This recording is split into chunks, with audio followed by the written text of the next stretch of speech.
नमस्कार। और हर बार की तरह हम एक सोच लेके आए हैं। ये सोच कुछ खास है और अलग है। ये धर्म क्षेत्र कुरुक्षेत्र की कहानी है। ये एक मनोवैज्ञानिक प्रयोग है श्री कृष्ण का अर्जुन की तरफ। आप उस सिचुएशन, उस अवस्था को जरा मनन करें। दोनों बगल से लड़ने वाले तैयार हैं, मारो काटो लगा हुआ है, हाथी चिंघाड़ रहे हैं, घोड़े हिनहिना रहे हैं। सिर्फ 1 2 3 बोलने की ज़रूरत थी और शुरू हुआ। उस अवस्था में कृष्ण सारथी बने हैं और कृष्ण ने कहा कि देखो अर्जुन, देखो सभी हैं, अब तुम लड़ाई शुरू होगी। अर्जुन कांपते हुए पसीने पसीने से लथपथ भूमि पे गिर पड़ रहे हैं।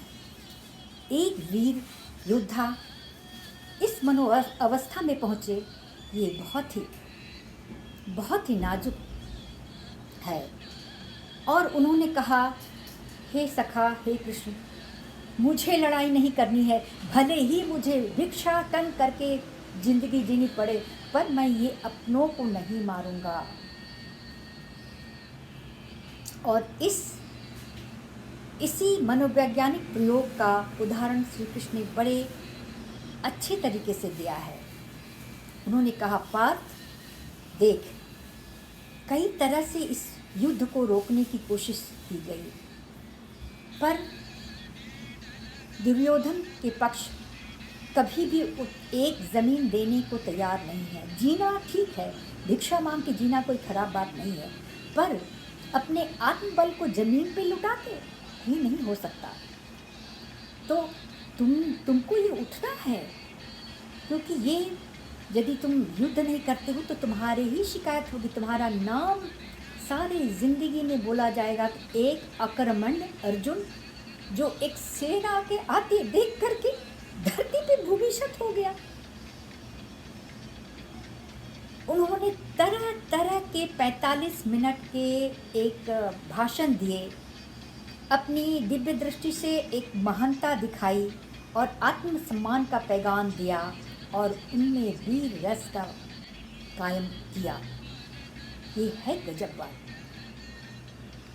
यदि एक आदमी इस अवस्था में पहुंच जाए, कोई डॉक्टर वैद्य बुलाहट करने के बाद भी जल्दी ऐसा नहीं होता है। पर ये अद्भुत घटना, अद्भुत कहानी मेरे दिमाग में, हालांकि मैं गीता पढ़ी हूँ पर उसको मैं आत्मसात नहीं कर पाई हूँ।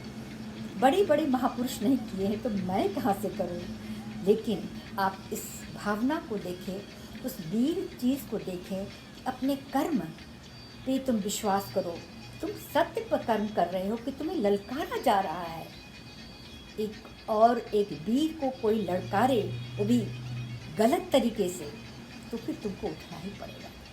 इसमें यही सकारात्मकता मिलती है कि एक सकारात्मक सोच यदि आपके दिल में बैठता है और उसको आप मनन कर लेते हैं, तो आप इस संसार रूपी युद्ध को जीतने के लिए सक्षम हैं। और यदि आपको अच्छा लगा तो आप इसे बेल आइकन दबाइए और सब्सक्राइब करें और मुझे कुछ लिख भेजें, ताकि मुझे भी कुछ चाहत हो, कुछ बोलने की, कुछ सुनाने की। धन्यवाद। और इसमें से आप कुछ ग्रहण करें। नमस्कार।